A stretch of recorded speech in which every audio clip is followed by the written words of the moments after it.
episode 40 of Did You Bring the Hummus podcast. I'm Kimberly, your host, and I'm super excited to be here with you today. Did You Bring the Hummus is a podcast to help you go vegan. This season, I'm sharing new episodes every Monday discussing all things vegan. Most importantly, we'll talk about how to embrace this meaningful decision with fervor and fun. Episodes post every Monday on your favorite podcast app. Before we get started, I have one very important question for you. Did you bring the hummus? Last week's episode, I shared 4 tips to going vegan. I wanted to throw in a quick tip today. If you have been hesitant to try plant milk, you're still buying cow milk, this is my challenge and my invitation to you. When you've run out of cow milk and you're going to the grocery store to buy more milk, I want you to buy plant milk. Pick one that sounds good and just give it a try. It's okay if you don't like it. You might also love the first one you try, but keep trying. There are so many options and they're all really good and they all have, different consistencies. And so super creamy ones like soy milk and cashew milk, hemp milk. Then if you're used to, and oat milk is so good. If you are used to more of a skim milk type consistency, start with rice milk. It's a lot more like what you're used to. But just try it out. You have nothing to lose. You have everything to gain to try and find something new and exciting. So that's my tip. When you've tried one out, or if you have questions, reach out to me. Did you know that I actually offer one-on-one coaching? If you found inspiration in these episodes, but want more accountability or help guiding you through exploring a vegan lifestyle, check out my website for more information. Today, I am joined by certified nutrition specialist Jason Pooler, who specializes in vegan integrative nutrition. Residing in the Seattle, Washington area with his wife and dog Loki, Jason has worked with a variety of clients as a nutritionist and trainer. He has counseled children and adults in areas of nutritional adequacy, chronic disease treatment, preventative nutrition, mindful eating, and eating disorders. He takes an evidence-based yet balanced lifestyle medicine approach that includes diving into sleep, physical activity, stress, and food. We are going to get into it in this episode, so let's go. Hey, Jason, thanks for joining me today. Hey, Kim, thanks for having me. I appreciate it. Yeah, I'm really excited to have this conversation with you. But before we get into all the amazing things that you're doing and the way that you help people and bring about more health within the vegan community and beyond, I'd love to hear about your vegan journey. My vegan journey. Well, I could go back a while with that. More recently, about 5 years back, it's like the kind of the core of it. Mm-hmm. But in all honesty, I could say that some of the seeds were being planted far earlier than that. Yeah. And so I'm 40, well, turning 41 at the end of the month. But I can remember being exposed to the vegan community much earlier in my life. But at the time, I guess I just wasn't ready. I didn't know a lot of things. I just very ignorant.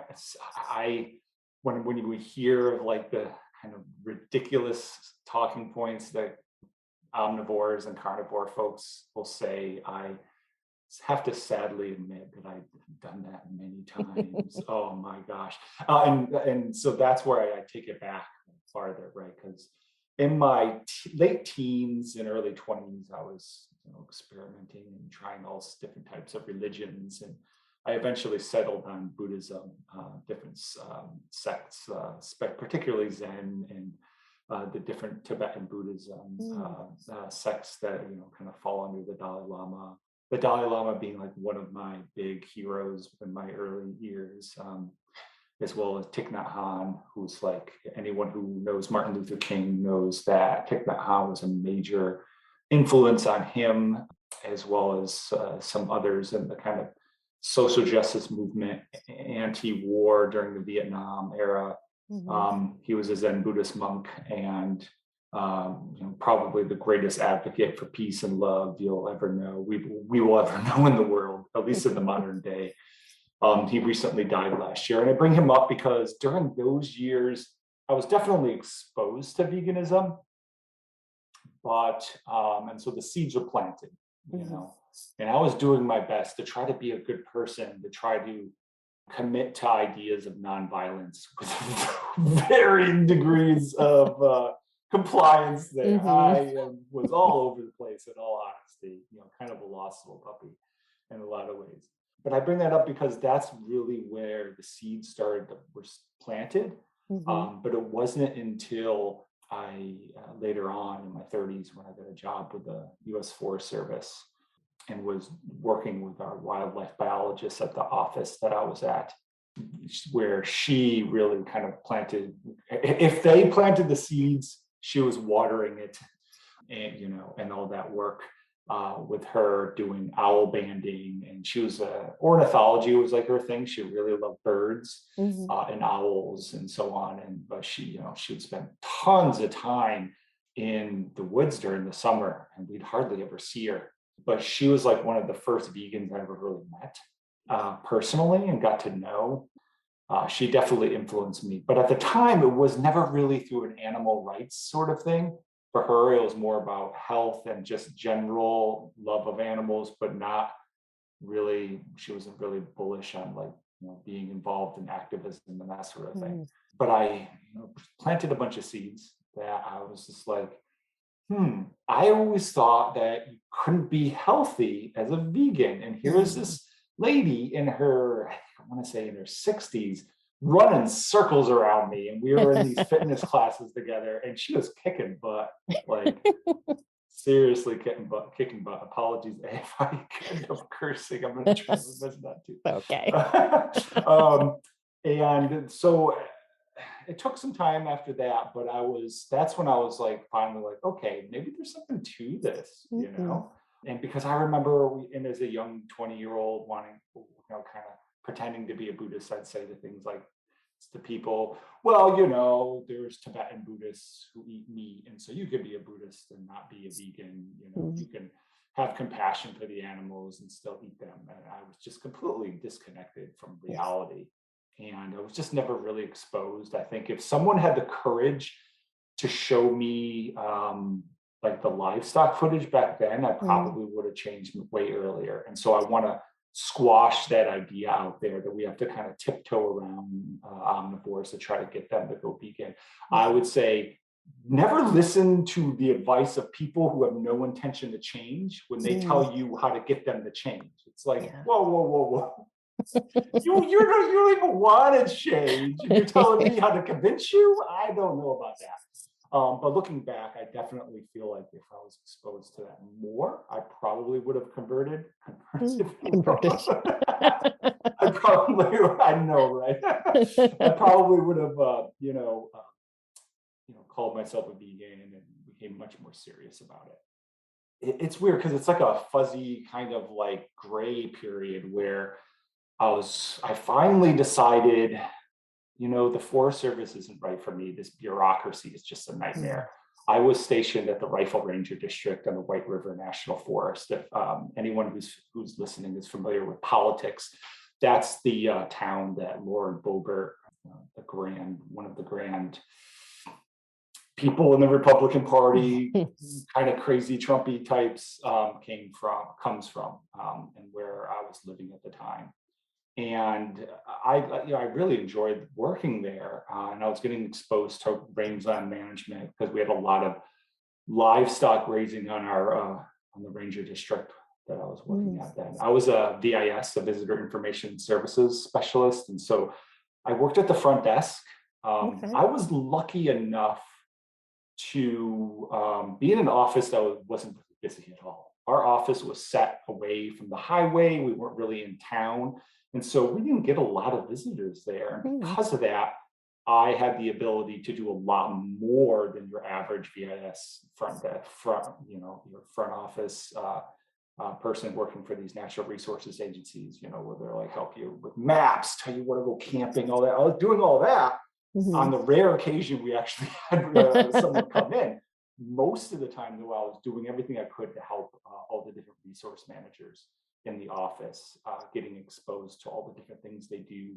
I was working on my graduate degree at the time, and I had a district ranger who was really supportive of that and helping me, allowing me to work on projects related to school and try to apply them at the office I was working at. And so I was doing a lot with environmental education, and doing like stuff where I dress up as Smokey Bear, go to the libraries and read the Smokey Bear comic book to kids, and take kids on nature walks, partner with different teachers at the schools there and so on. And so doing all that, but I wanted to do more. I kind of wanted to move up. I wanted to get out of that and get into a more kind of become a resource manager of some sort.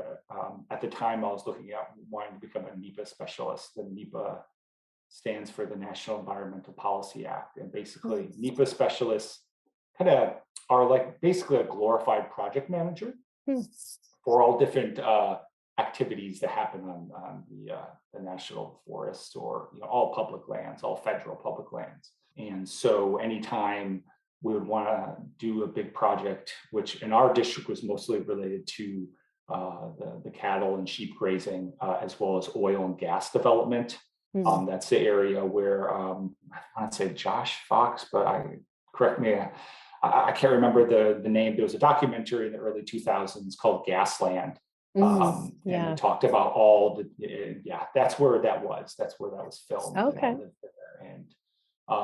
And so I was exposed to a whole bunch of different things. Wildlife biology from the wildlife biologists I tried to spend a lot of time with, but also the grazing. The NEPA specialist there was a friend of mine, and we had like a little improv theater group there, and so I got to know her really well. But she quit. She was just like through with it, and it wasn't long after that I kind of was starting to get that same feeling, this feeling that I wasn't really helping much. That there's all this money spent on getting these big environmental impact statements completed for these NEPA projects and at the end of the day, the only one that actually reads them are special interest groups and lawyers and politicians. The average person doesn't read them. They're way too dense for that. So I just felt like, and I went to and did a detail at the regional office in Denver, working on the Colorado roadless rule draft and revised draft environmental impact statement, and had to do with this big coal mine that was in Colorado. And that whole process left me feeling like this is just no one's really helping. it's just paperwork, endless paperwork. There's so many federal rules that kind of tie our hands. So even if you do have resource managers that really want to do well for good things for the environment, budget constraints or federal laws just completely got in our way and made it hard. We still would be going off of this coal law, a mining law that's from the 1800s. And the conservatives and corporate Dems and Congress limiting all of the big environmental acts that came out of the 70s, as well as the courts, the Supreme Court, and so on. The whole thing just left me feeling like grimy and just like just completely down and feeling like it was kind of a waste of my time. I wanted to do something good for the world and for the environment. And I felt like I was part of a machine that was doing more to limit progress on our environmental issues than anything else. At the same time, I was, getting back into my health, trying to get healthy again. And I became a certified personal trainer, and I was doing that a little bit on my spare time. Nothing super serious with that, but I was doing it, and I was interested in nutrition and health. And what I kind of found out in this weird roundabout way was when I would do environmental talks, every time I would like kind of tie it to people's health, people took this stuff a lot more seriously. And I think we see this, right? where people will often say, we have this existential threat, probably the single greatest threat that humanity has ever faced, and all throughout human history.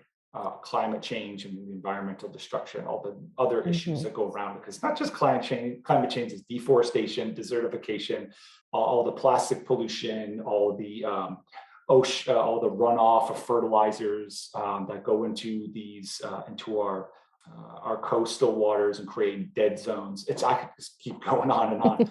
There's so many of them.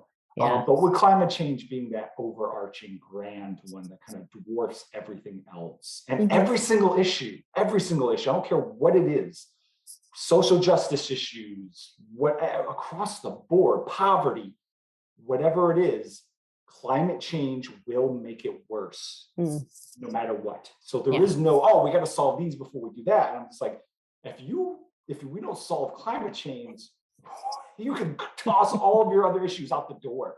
Right. None of them are going to matter. None of them are going to matter. And I think that idea, the reason, and let me know if you think this is true, the reason why people, when you start tying it to their health, it becomes this, what's in it for me, and you're giving them the answer. So everyone, maybe not everyone, but many people are so focused on what's going on with them in their life, taking care of their immediate little space, that they're hearing about, there's deforestation, there's plastic, there's dead zones. And they're like, okay, but I can't do anything about that.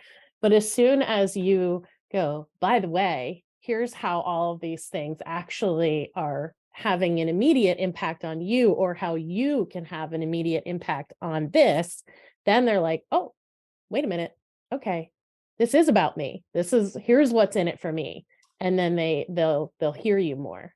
Exactly. Yeah. I found that out as well. And so that was one of the many reasons that went into me deciding to leave the Forest Service and do something different. And I picked nutrition.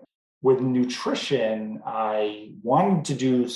I pay attention to politics, if you haven't noticed, a lot. I was in the military during the Iraq War. I was in the Air Force. I worked in comm. I worked on computers and servers and stuff. That was just like a job to do. It wasn't the career I chose. I just went in because I wanted to pay for college and not be one of the many people that are in debt out of their eyeballs. Yeah. Because of paying for college. I didn't really have a set career. I wanted to do a job or whatever. So I just went in, and I was lucky enough to have a job where I wouldn't have to see combat and so on. So I consider myself blessed in that regard. I have a lot of friends that really messed them up.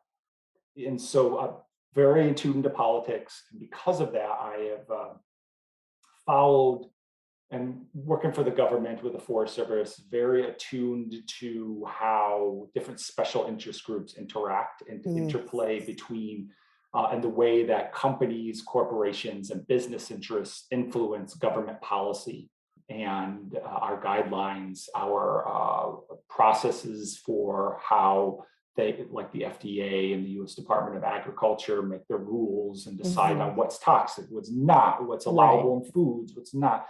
What drugs get approved, what don't, all of that. They all involve public involvement processes to one degree or another.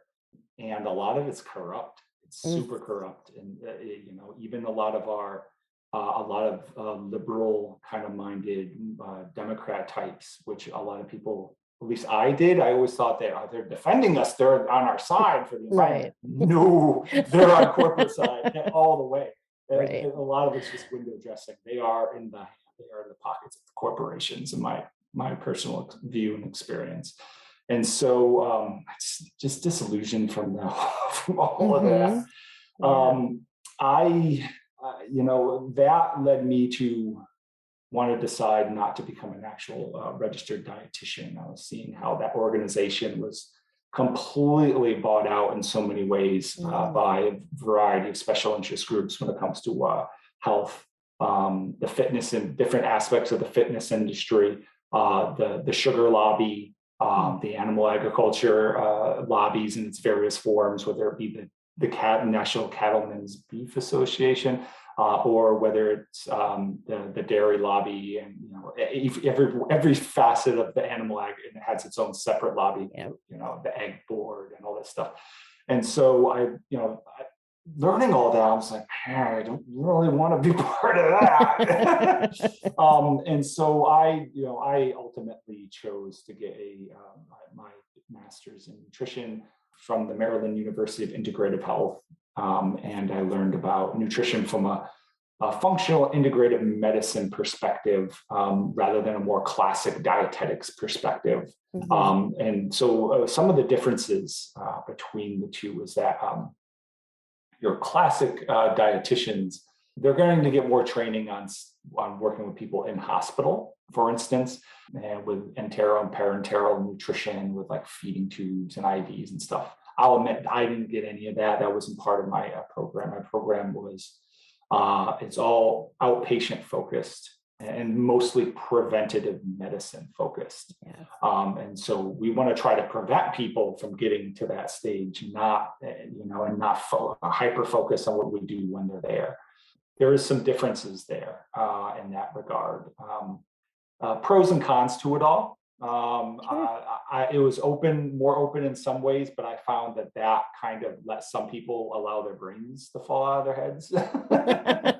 And get very, very sketchy on what they consider evidence and what they consider not. And my experience with my first master's degree in natural resources and my work with the U.S. Forest Service and working on environmental impact statements, and I got a great appreciation for science, the scientific literature, for evaluating evidence and weighing it in an evidence hierarchy, and not just hyper focusing on one study and trying to let that completely dominate my thinking and create an ideology based off that, and then only looking at the good news that I wanted, and not questioning my belief systems, not questioning what is and is not true based on what the evidence is actually showing, versus all the different sales and marketing pitches going on out there.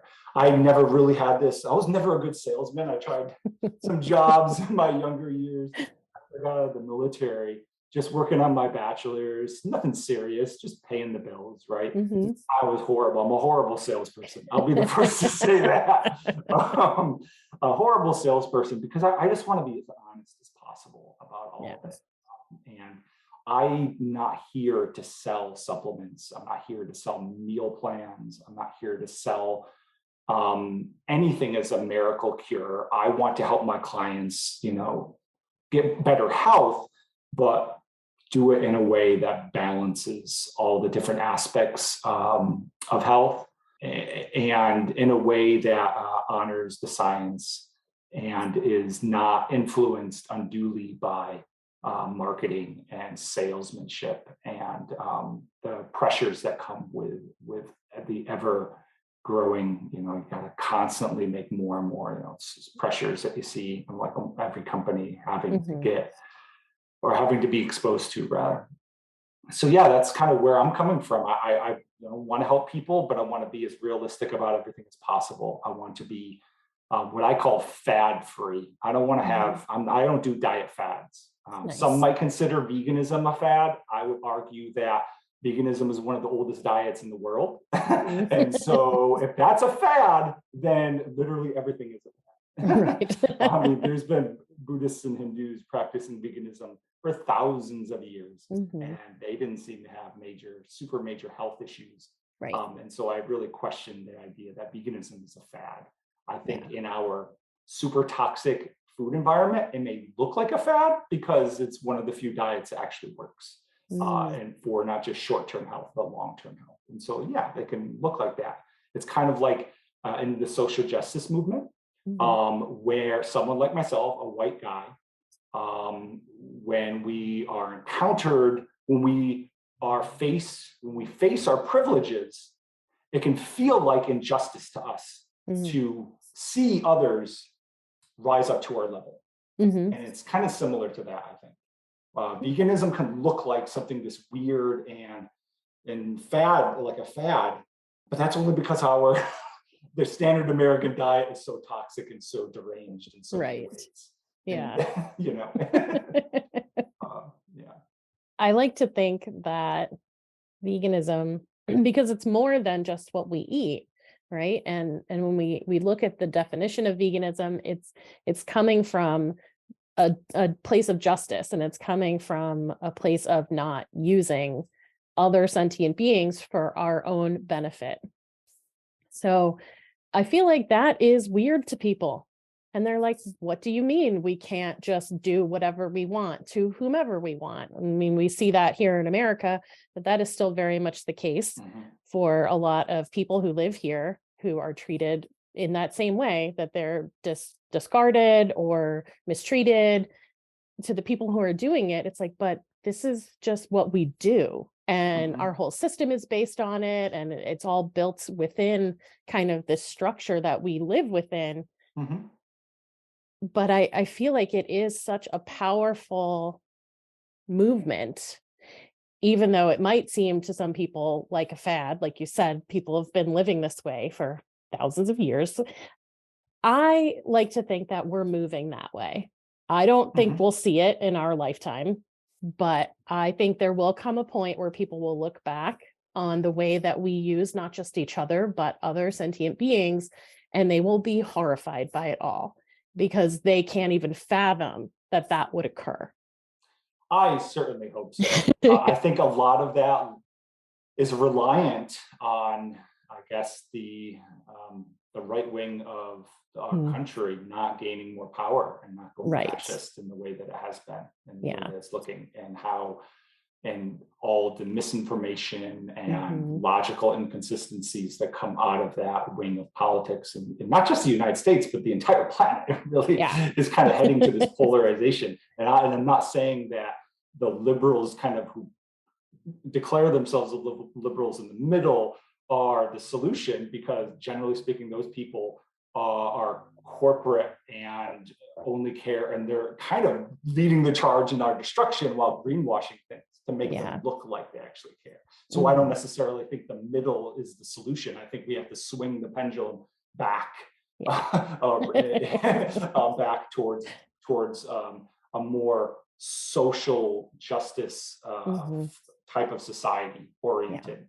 I personally believe, and this may be very controversial, that we have to dismantle capitalism, that the profit motive is the very thing that is driving all of our worst problems, whether it be in health, whether it be our environment, whether it be social justice. I personally believe, and Martin Luther King, has been quoted as saying this as well, that we gotta overthrow capitalism. That this we cannot make major headway without it.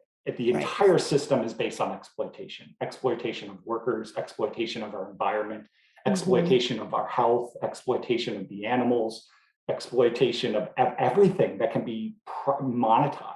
Right. And I personally believe that the only way we're going to save our world and create a better one is to completely dismantle that system and find new ways to motivate people with, and to give people a balance in their life, and make things not just all about work, or not just all about the material stuff, like material gifts. Imagine a Christmas period where it wasn't all just about people going into debt, buying junk that then gets tossed within a few months, right? That's the kind of thing I'm talking about. The entire, this idea that if I have an issue that I just have to spend money to solve it, I think that is part of the problem we face. And I think it impacts every aspect of our lifestyle. And so that's why me as a nutritionist, I'm talking about it. I'm just like, some people might be like, what? I thought he's the nutritionist and he's environmental stuff. What is all this? This has gotten way too political. We're coming to a point, I truly believe, where we have no choice. We have to talk about these issues in a political way. Otherwise, we're just gonna kind of spin our tires out, as if we're in a puddle of mud and we're sinking, and we're just spinning our tires out, and we're in, like, imagine this is in California and it's just pouring and it's just getting worse and worse. And all we're doing is spinning our tires out. I I feel like that's not going to help. That's not the Yeah. solution. We can't just do what we've been doing. And I don't think that relying on corporate America to save us with these kind of miracle techno solutions is the answer either. I think we need to rapidly degrow. And I think part of that involves changing our diet and lifestyle. We rapidly have to degrow. We rapidly have to end the animal agriculture industry, as well as a whole bunch of industries, and really cut back on this consumerism. Or otherwise, we're going to lose all. We're going to lose our world, our home. Right. We can't live anywhere else. No. I don't know. Anyone who understands physics will know that Elon Musk is really a chief marketer. This idea of going to Mars is a joke when you really think about it. And it's a distraction from the hard work we have to do right here and now to save our species. Right. It's fanciful to talk about and think about, and I love science fiction. And so when I was younger, I was really all about we just need more solar panels and electric cars and all that, and we need to start mining asteroids. And now, as I've gotten older, I've gotten wiser. I know a lot more about the scientific process and about the realities, the engineering realities that goes with that, to know that that's all what I call hopium. It's hope, but in a kind of toxic narcotic form, where we lose our kind of critical thinking faculties because we are so afraid to make real changes in our actual lives. Yeah. And that goes all the way back to food. I'm trying to, I know, long explanations, but I'll bring it back. No, we'll get there. Don't you worry, because I've got questions about that. But this idea that I have a lot of thoughts swimming, and I want to pick the right one. We are so afraid of change, and people, like, even the small changes, people are unable to do. And I think part of it is because we are expected to be working, getting the bigger thing, getting more, beating out the neighbor, having the nicer car, the bigger house, the more successful spouse, the fancy kids, like whatever it is, we're supposed to have all this stuff and keep getting more. And we're so distracted by this idea that what we have isn't good enough, and that we need to keep accumulating and spending. There's no room to change anything. Yeah, I totally agree with you. I would say one of the biggest struggles I have as a nutritionist is not people's desire to change, it's the realities that they face. It's that the people often who have some of the worst health also have living and job situations that make it extremely difficult for them to make the changes they want. No matter how much they desire them, they may not have the money to do it. They may not have the time. The time is a big one with people working multiple jobs. Right. I can come up with all sorts of plans and tactics, but a lot of times I'm thwarted by reality, by the reality of our economic situation, by the reality of how society wants us to prioritize things. And it's a real pressure, it's a social pressure that people get. It's not just something that's in people's heads that we can just be like, oh, they're lazy. That's BS. People, after COVID, we learned a lot about the social injustices in our medical system. Well, those who are paying attention. Right. We've learned a ton about that, about how people of color have experienced a great degree of discrimination in the medical system, as well as people in poverty, how they have faced a great discrimination in our medical system, as well as people who are overweight, obese, or fat. If you're part of the kind of the body positive movement, which I, consider myself a supporter of. I want people to feel good about themselves, because here's the deal: at the end of the day, your weight doesn't determine your worth. Yes, there are real health consequences, but that doesn't determine your worth as a person. Right. And there are other factors of our health that are just as important. I personally think that sleep and stress are actually far more important than nutrition, but I was not, when I was going to school and I going to get my second master's, I was aware of like a career where I could work as a sleep scientist without becoming like a doctor. And that wasn't in the cards for me, so I didn't go there.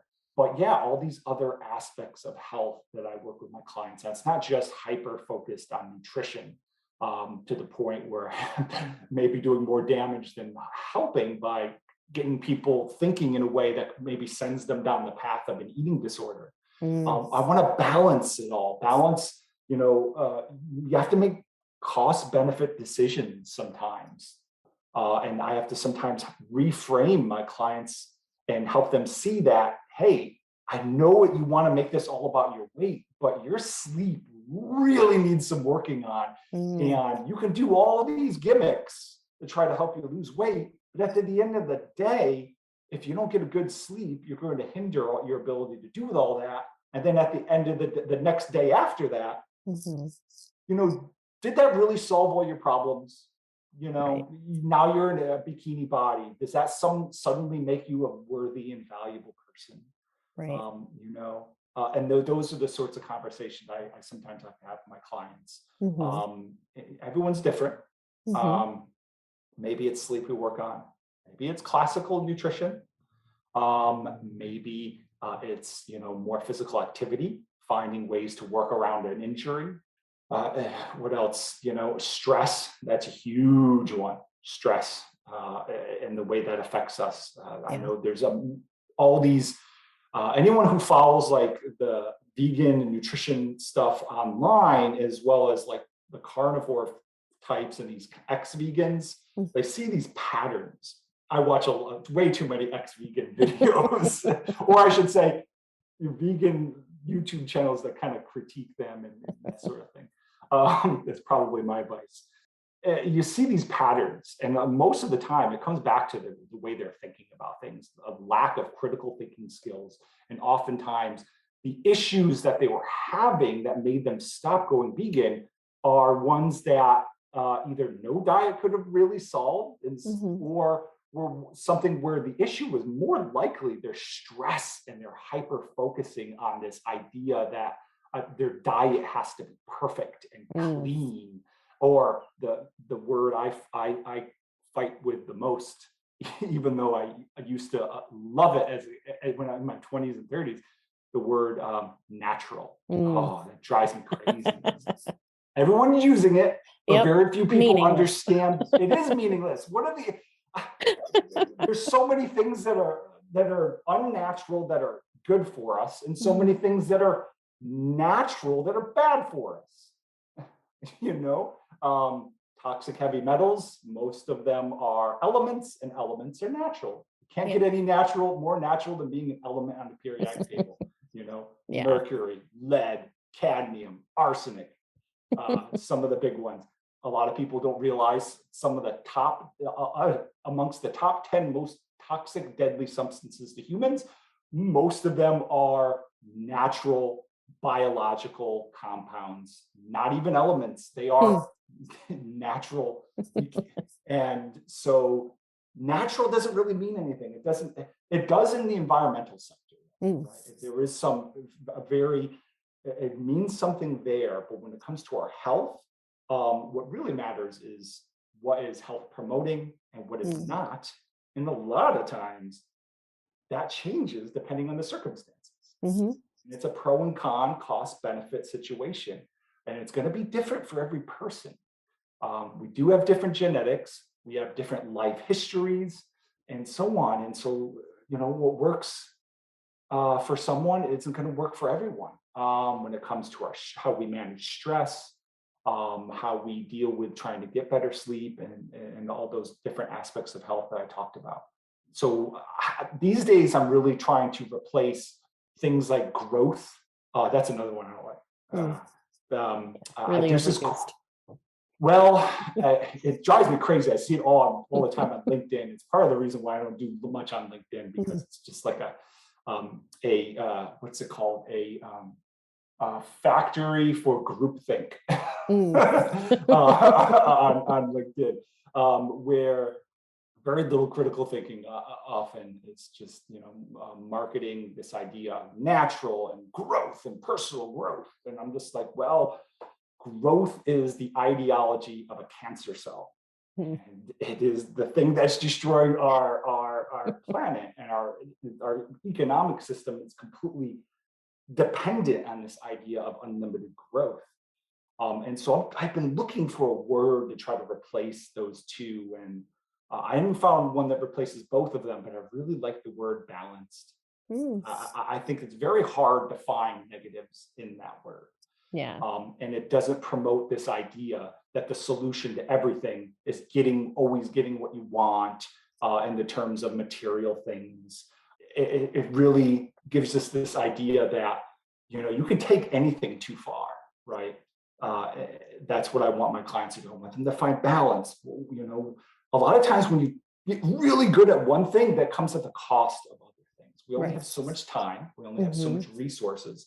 And so I'm never all that impressed by like these superstar athletes and so on. I am more impressed by, by the peacemakers out there. They're trying to find balance with their life and trying to help others and help with their suffering. I find that much more inspiring than, say, the latest vegan athlete, so to say, personally. But everyone's different, Yeah. Everyone's different. I think they can be inspirational in a lot of ways, but we always have to have a realistic mindset about what it took them to get there. And a lot of times it takes a ton of suffering and pain that most people find is not worth it. And most people don't have the privilege to a lot of times to make the decisions to get there. And so I think balance is a much better word than this growth mindset I see selling all sorts of self-help books out there. I really like balance better than growth or natural. So for people listening, if they're thinking about how they can create more balance in their own lives, where would you suggest they start, or like what can they use to try to figure out what it is for them that can help them find balance? Well, shameless self-promotion. Give me a call. I'll help. It's going to be different for every person because it really depends on their unique circumstances. I think for most people, again, I kind of mentioned it earlier. I think most people working on their sleep and stress are probably the two things that they can do the best to get balance. I think people are strung out in a lot of ways and they overcommit themselves. And so taking time to step back and really prioritize the things that you believe in and you care about, I think is one of the first steps. And then using your insight from that to then, start, weeding the garden and getting rid of all the stuff that you may really want to be part of, but you got to be realistic. You got to understand you don't have the time for everything. And for a lot of people, they want to really get into something to give them that joy. They have to really be part of it, commit time to it. Others, not so much. Others do well just kind of being a kind of like a social butterfly and being part of all sorts of different groups. In my experience, most people aren't that way. I think most people do much better if they really take that time to figure out what it is that really drives them, and that's important, and go from there, and doing it with wisdom. That means understanding that you are living on a planet that's a closed system. You're living in a country. You're living in a county, in a city, and so there are always impacts to every decision you make. And so when you do that, I would urge people to do their best to try to think long term rather than short term, as best as they can. And I know that's, the future is uncertain, but I still think it's helpful to give that some consideration while doing this kind of planning process of how do you want to try to find balance, so that I think that can help you really understand what drives you, what's really important to you. versus just kind of winging it or doing whatever's popular on social media and that sort of thing. Yeah. Yeah. One of my favorite Buddhist teachers is Ajahn Brahm, who is are you familiar with him? Out of Uh-huh. the Buddhist Society of Western Yeah. Australia. I love him.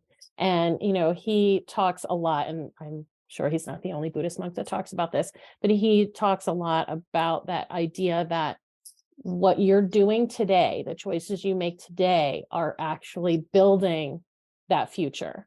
Mhm. So if you're looking, if it's too much, you feel like, oh, it's too much to look 10 years down the road. Aren't I missing life now? Well, once you know what you want looking forward, I want, healthy life, I want this, I want that, then you can make those choices today that help you get that in the future.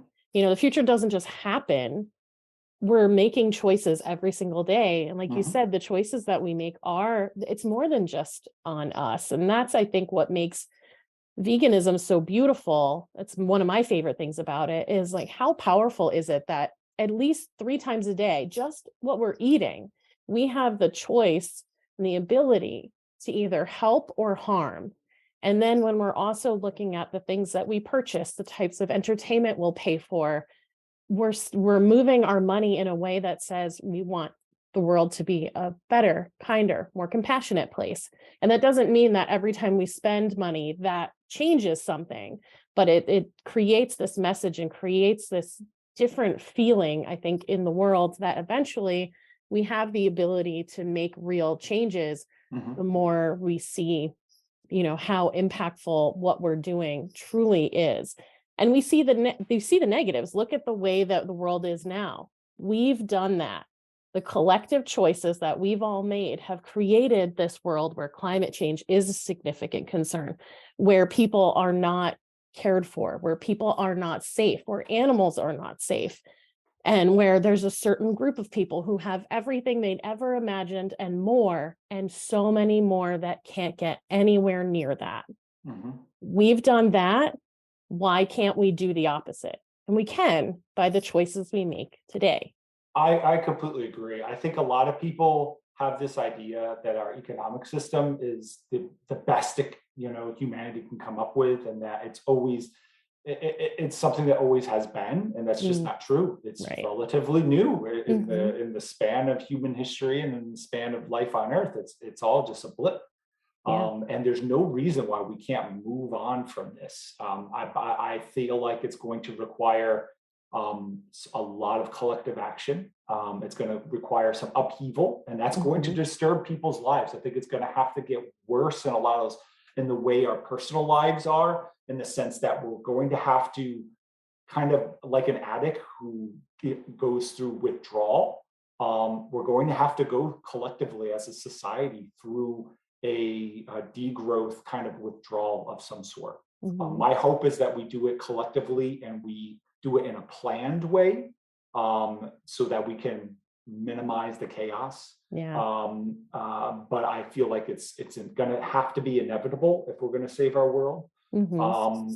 But I completely agree that I love that, this idea that you can, every 3 times a day as a vegan, and if you're going grocery shop or going shopping for clothes and so on, it could be more than that too. Hmm. Yep. You are making a real decision about how you want to impact the world. Do Hmm. you want to impact the world in a way where it's all about you, and it's all about you fulfilling your senses, and Right. getting every single thing you want, and having this kind of very authoritarian kind of take Hmm. on your life, where you just want to rule over and dominate everything, or do you want to find harmony with the people around you, find harmony with nature, and help our world start to heal. And I Hmm. think I am convinced that the vegan diet and lifestyle is the only way we can really do that en masse. Yeah. That being said, I will tell people that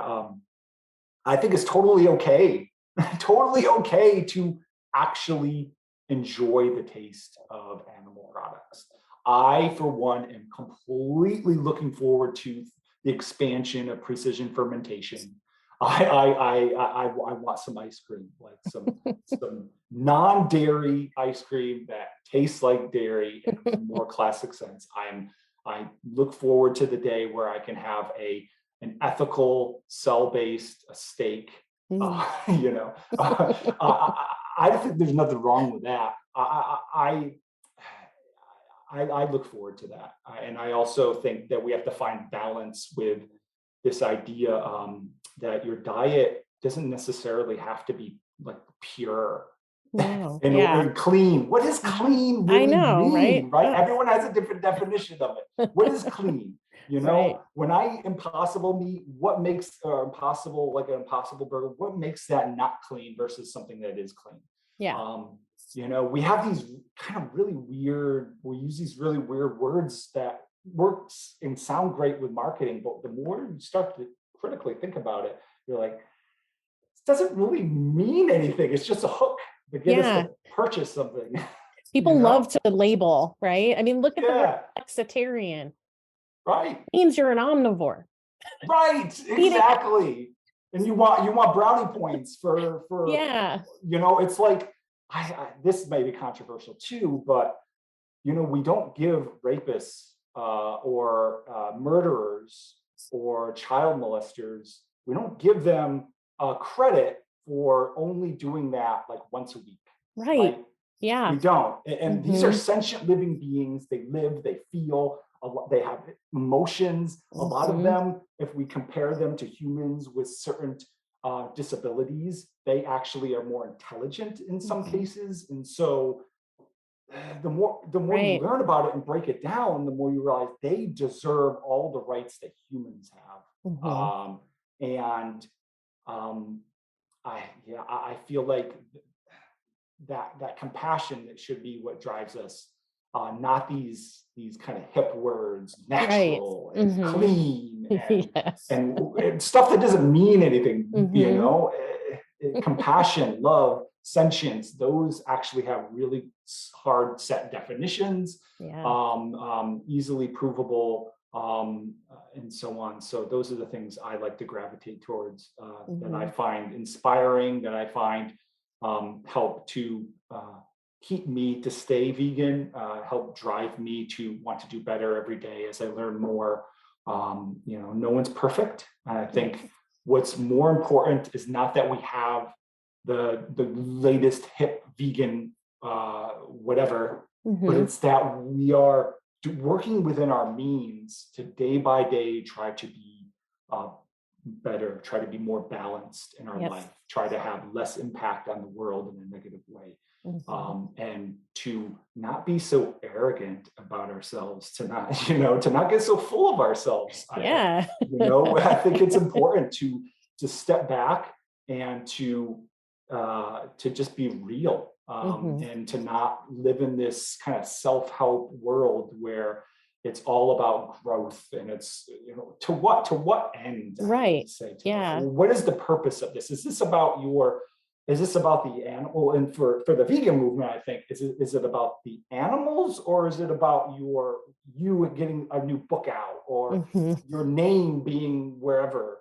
You know, what is it? You know, what are Yeah. you actually trying to do out of this? I don't always, you know, I don't, just for the audience, I don't necessarily get into that with all my clients. Mm-hmm. A lot of this is definitely me expressing a lot of my personal beliefs and ideas about, you know, what we can get out of the vegan movement, the Mm-hmm. direction I'd like it to go.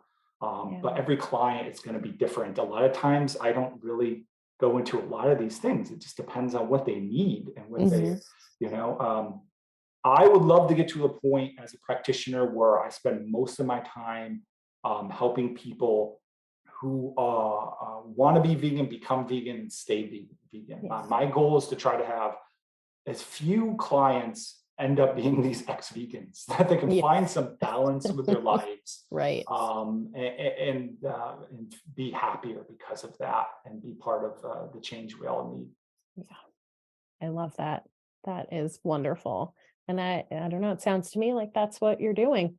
Keep it Yeah, up. that's what I try, you know, I work, I do, I will not, turn away a client who is like an omnivore. And so I definitely market myself as a vegan nutritionist, but I'm not the vegan police. I can't make anybody eat anything. Right. Yeah. But what that means really to me is that I'm not going to pretend that it's okay and that you're going to be healthy by eating meat and that sort of thing, right? And so if you're an omnivore listening to this, I would love to help you become vegan and stay vegan, but I don't shy away from the facts and the reality and the research, and I don't make it all just about kind of touchy-feely stuff. It is, we have really difficult conversations sometimes, because that's what a real change actually means. Yeah, absolutely. I may not be the best nutritionist for some who just, want to be told what they're doing is always right. I am, a nutritionist more for folks who are looking to understand, the realities of the situation, the facts, as well as do that in a balanced way, leading with compassion, not with anger or hate. For exercise, I think, is a great example of that, right? A lot of people approach exercise with this shame and guilt mentality, where they feel like they have to earn their food, where they feel like they have to pummel their body and punish it. I don't approach exercise that way at all. I think for long-term sustainability, it's much wiser to approach your body with compassion, with love, with that sort of mentality versus this raw kind of toxic masculine. I'm just gonna kind of Hulk my way through it. And then, when that doesn't work, question the whole process. Right. I mean, if you're killing it at the gym for a month, like, cool. But if you are joyfully dancing or on the yoga mat every single day for a year, like that consistency, even though it's not as intense or, cool as like kicking butt at the gym, that's going to make real change. And that is going to help your body stay healthy and just be more, I don't know, interactive in the world in a different way than these sporadic trips to the gym where you're like, yeah, I'm going to do it. And you burn out because you don't like it. Some people love it. And maybe that is their lifetime thing, is just going to the gym and doing gym things. But not everybody. And like people shouldn't feel like that's a requirement. Like I completely agree. You love that brings you joy. Absolutely. I am not a big fan of going to the gym. I love to work out, but I do not like going to gyms. I prefer to work out at home. I prefer to run on my treadmill, to lift weights in my garage, to listen to what I want, to not have to spend endless time waiting for the machine you want to use, and so on. Everyone's different. Hey, if that's what you love, hey, more power to you. But if you don't, it's totally okay not to. Right. Yeah. There's a lot of shame around that, right? Like there's so much shame when it comes to this stuff. Yeah. I wish I learned more about that in college. We kind of touched the surface of it. I really started learning about this stuff during the kind of the BLM protests. That's what I did in my past in other ways, but when it comes to like nutrition, health care in general, and diet and exercise, that's the BLM protests. When all that started breaking out, that's when I started to really look at the different ways our healthcare system discriminates against people, and the different ways we set people up for failure, and then call them lazy because they are not the top. They're not the top of the game. They didn't break through all the walls and come out as this like excellent specimen of a person, and somehow they're a failure because of that. Give me a break. You are not a failure because you don't have six-pack abs. Right. I don't. I'll admit that. I do not, and it is okay. It's not one of my goals. I do not value myself as a nutritionist because I lack six-pack abs. I am not trying to break any records. I'm trying to live for long-term health. I'm trying to prevent a family history of cancer and diabetes. And those are perfectly good goals to have. Yeah. Not everyone has to be an elite athlete. Not everyone has to be super skinny. And the reality is a lot of these models probably have undisclosed eating disorders and a lot of other mental health issues because they're so focused on body image and what they look like that they're not considering all these other aspects of health. Right. When the only thing that matters is what you look like, you really throw your mental health right out the window. A lot of times you throw your sleep out the window. A lot of times you open yourself up to drug abuse because, cocaine, meth, all those things they can do. Drugs can help people lose weight. Let's be real about that. But it is horrible to watch and horrible to see people online and on social media gravitate towards that stuff. TikTok is a nightmare sometimes. I try not to spend too much time on it because of that. There's just so many diet fads and all these weird TikTok challenges that are super dangerous to people's health.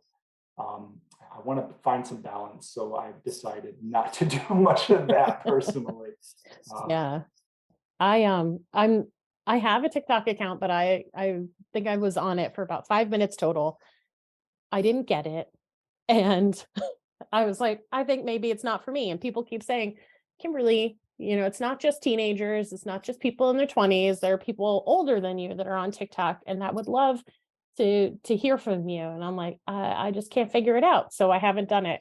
But this idea that there are this diet culture is so huge. And the idea that there are these challenges in a quick TikTok video that make people feel like this is what I have to do in order to finally have value because I'll be a certain weight or look a certain way. It breaks my heart so much. I've dealt with, my weight has fluctuated a lot since I was a child for so long. And wow, I'm getting more emotional than I thought I was going to. For so long, I was led to believe by people close to me, as well as the world around me, that I could not be meaningful, that I had nothing to contribute to the world because I wasn't thin. And that I should be ashamed and embarrassed of my fat body. And how dare I show up in the world and try to be who I am? And it just, when I think about the kids who have access to these videos, when I was a child, I got bullied at school and people in my family and around me were like, you shouldn't be fat. Being fat is gross. Nobody cares about you because you're fat. But I didn't have an entire world telling me that. And kids now, they have it from every angle. And it's so sad. It breaks my heart. It's tough. It's a conundrum for sure. I struggle with how are we going to deal with that. I don't necessarily think just banning TikTok will solve anything, because Instagram really is will turn into the same thing. And most people who post videos on TikTok also post on Instagram and Facebook, and so I don't necessarily think the answer to everything is to just cut it out, because I think that kind of leads to the same thinking that leads people to eating disorders. This idea that you can solve everything by just cutting it out, right? It can lead to one eating disorder or another, or this kind of unrecognized eating disorder that we have now called orthorexia, where people have this hyper obsession with eating clean, whatever that means. And I think that sort of thinking is permeating other things and other aspects of our society. And I don't think we can just kind of cut it away. This is not you can't treat this like a cancer and just, cut it away, throw the chemo on it and expect everything to be all right. That's not going to work. No, not at all. I think people will find other ways to do that. And let's be honest, there have been versions of that for as long as I can remember, but like you said, it just wasn't this global audience. And so in some regards, it's always been there. And if you look at the history of dieting, there's been diet fad books throughout the Oh, yeah. 1900s and even farther back than that. Hmm. Humanity has been obsessed with this stuff since like the age of the Greeks and Hippocrates, the Hmm. father of medicine from ancient Greece.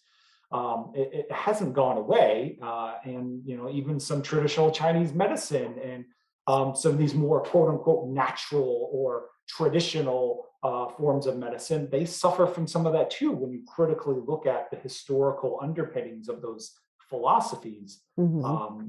And so it's just we've blown everything up and pumped it up because the profit motive is just so strong. Yep. And we only value each other. We're all keeping up with the Joneses, and we only value each other, if we look a certain way or if we have certain status symbols. And I think that is the wrong path to go down. Yeah. And part of my work and what I want to do is to help people confront that, and find more fulfilling ways to find value and meaning in their lives, Hmm. and to recognize that no person should put their value of who they are based on what they look like or their weight. Every single person, you, me, everyone, is a valuable human being that deserves a compassionate, loving life. Sometimes that means we push ourselves a little bit. Exercise isn't always pleasant, but we push ourselves. We go through a little bit of pain so that we can heal from that, and move beyond our limitations, as we find balance throughout our life in general. Hmm. Jason, this has been wonderful. Thank you so much. Yeah, absolutely. Thank you. I appreciate it. Yeah. I've got one final question for you. Uh-huh. Tell us about your favorite hummus or your favorite way to eat hummus, or both. Oh, right. So, favorite hummus. In all honesty, I don't eat hummus all the time. I'm a tofu freak. I Okay. love tofu. Me But too. when it does come to hummus, chocolate hummus is definitely Ooh. the best. Yeah, yeah. It is. Yes, please. Yeah, yeah. I kind of cheated. I listened to one of your past podcasts, and someone said that, and I was like, "How the heck have I never heard of that before?" Yeah. And I go to the grocery store all the time to check for new brands and stuff for my clients, Mhm. and I was just like, "How did I not know that was the thing?" So um, what do you dip into the chocolate hummus? Do you have a favorite thing to dip into it, what do a or spread it favorite on? thing to dip? I usually will just do some like veggies. I'm kind of boring in that way, like some carrots or celery, in the same way like Okay. people put peanut butter on those. I'll use hummus for that. But honestly, whatever I have available that Hmm. works, whether it be some Okay. crackers or some toast, making some toast and then spreading it on there. Um, Nice. yeah, it just depends on what I'm in the mood for, honestly. Yeah. I'm constantly, I feel like a kind of alchemist when it comes to cooking and stuff. I'm constantly trying new things. But, pro to that is I'm constantly finding new ways of doing things that I never would have thought to do. You Hmm. break through the limitations that society tells you, oh, you have to only eat this with that and that with this. And I see these memes on social media. I'm like, don't limit yourself by the means. People explore, Yeah. find new ways of doing things. But every now and then, you're going to come up with something that really is bad. That's okay. We Hmm. move on from that. We learn. And don't assume that just because you think it tastes bad, that everyone else is. Someone in your household might find it extremely tasty. So Hmm. give them a chance. Yeah. But I'm constantly trying new things. It can drives my wife crazy sometimes. It is funny. She's a Persian, and we'll have her family makes Persian meals, and they do, and they're awesome with us. They constantly making us vegan meals, That's nice. and not trying to make us feel bad about it Hmm. at all. So we get a lot of support from her family. But I will often like kind of get weird looks from them because I'll mix certain things that they don't culturally or traditionally mix, and they're just like, giving me these looks, and I'm just like, you guys don't know what you're missing. This is the best part of being an American, is we can take everything and try it out for ourselves and mix and match and not be limited by social expectations or cultural norms. Because sometimes cultural norms can be great. That's something I've learned, being married to my wife. But sometimes they can also get in the way of us trying new things and exploring how to do things in a way that's better for us. Maybe not for everyone, but at least for us. Yeah. And so as a nutritionist, they're always kind of like asking, why? We don't do this because some foods are hot and others are cold. And I'm just like, yeah, I there's nothing that's poisonous about mixing these two together, so I'm going to eat it. You enjoy yourself. I'll try new things. I please try new things. Chocolate hummus is awesome. With all sorts of things. Don't limit yourself, and don't be afraid to make it a full course. And I constantly will have breakfast for dinner and dinner stuff for breakfast and so on and so forth. Do not be afraid to do that, folks. Yeah. I love it. I could keep going. I love it. Thank you. Thank you. This has been really great. I'm so glad, and I feel like this episode will really touch a lot of people, really get people thinking, and that's really just wonderful. And I'm so thankful that you were able to join me tonight. Thank you. I appreciate it. It's been an honor. Welcome back. We covered a lot in this episode. Here are the tips that Jason shared for finding balance. 1, prioritize what you care about. 2, use that insight to let go of what's preventing you from prioritizing those things. 3, realize the impact you have on the lives of those around you and the world as a whole. 4, think long term. And 5, approach your body with compassion and love. To connect with Jason, visit his website, feedyourbodyandmind.com, or follow him on Facebook at Feed Your Body and Mind, or Instagram at Feed Your Body and Mind LLC. The links, of course, will be in the show notes. I hope you found this episode helpful and inspiring. Please subscribe to the podcast so you never miss an episode. And if you're loving it, please give Did You Bring the Hummus a 5-star rating. It's an easy way to keep supporting the show. You're also invited to join my free private Facebook group for fans of the show.